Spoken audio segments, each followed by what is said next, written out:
Top story we're tracking for our viewers is coming in from Iran, where massive unrest has gripped Iran as anger over economic hardship, political repression and state violence spills into the streets. This is although protests are not new in the Iranian regime. Its response to the current wave of protests has been starkly different. The Iranian regime has usually been quick in suppressing popular uprisings, such as the 2009 Green Movement, which was triggered by the disputed re-election of President Masoud Ahmadinejad. The regime had responded with mass arrests, trials and violent crackdowns. Now, more recently, the death of 22-year-old Mahsa Amini after her arrest by Iran's morality police had triggered massive protests. But even then, the regime had clamped down almost immediately. Over 22,000 protesters were detained, while over 500 were killed.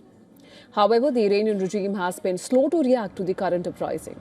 It first responded with reforms to free up funds for subsidies for the poor.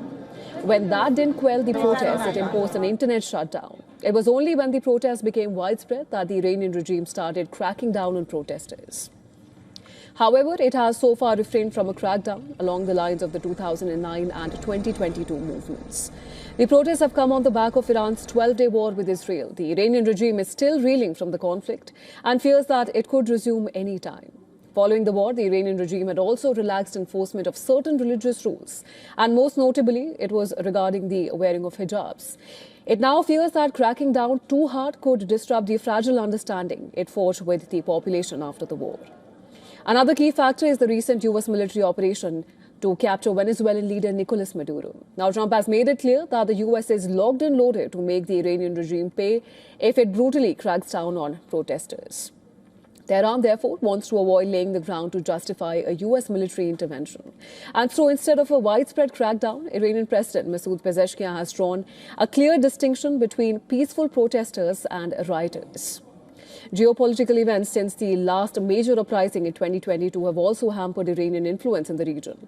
The collapse of the Bashar al-Assad regime in Syria and the decimation of Hezbollah in Lebanon have both robbed Tehran of powerful proxies in the region.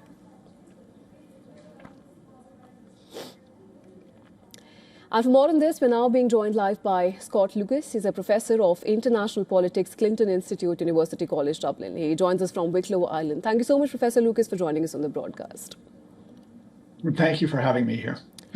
Professor Lucas, protests are now into their second week. They began over economic pain, but are clearly widening into anti-regime anger now. Now, how do you see this evolving from here onwards? Well, first of all, I need to sort of update that there has been a quite significant attempt to crack down on the protest in certain parts of the country. At least 51 protesters and bystanders have now been killed by security forces.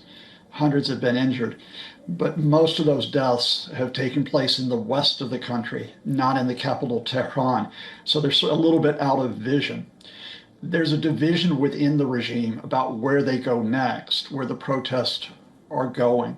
The President Pezeshkian, as you mentioned, is calling for dialogue with the protesters, is calling for restraint.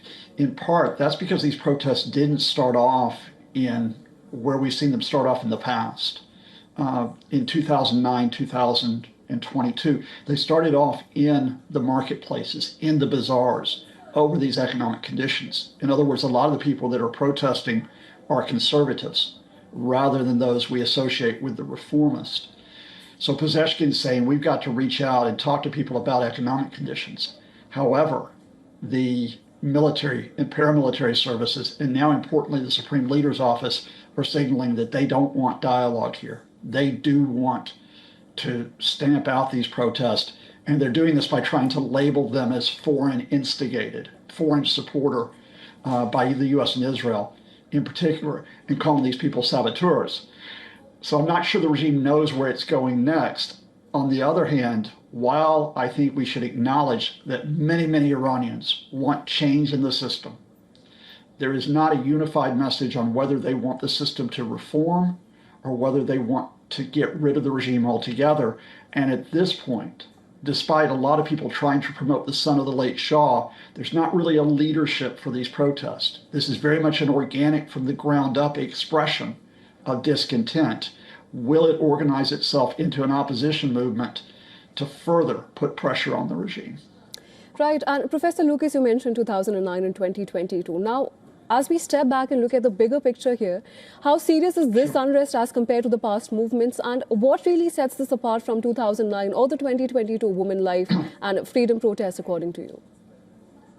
Now, I think when this first started, and remember, it was almost 2 weeks ago that we had the first strikes in the Tehran bazaars and in shops across the country.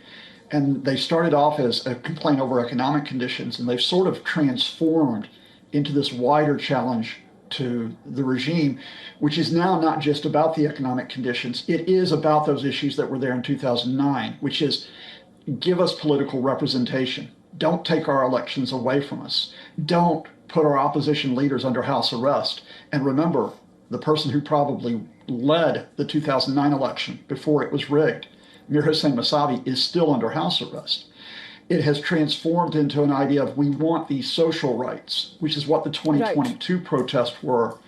I think it's the combination of all those factors that now make this the most serious challenge to the regime since 2009. I'm not saying the regime is going to fall, but I do think this has turned from being a challenge to the regime into a possible crisis for the regime.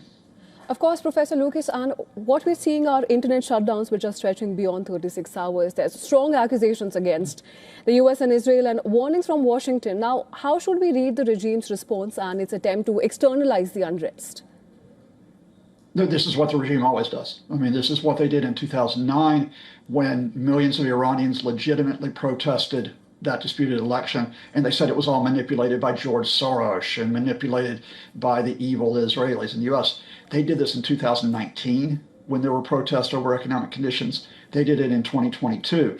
This is the way they hope to rally the country and to delegitimize the protest. That means that the Trump administration is not being helpful here.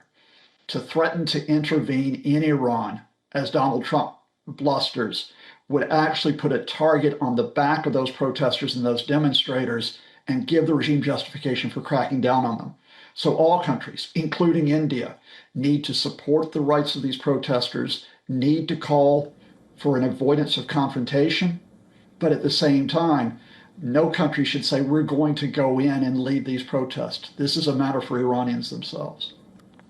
Absolutely, Professor Lucas. We'll have to wait and see how the situation develops from here. But for now, thank you so much for joining us on the broadcast and sharing your perspective with us. Thanks to you and your viewers.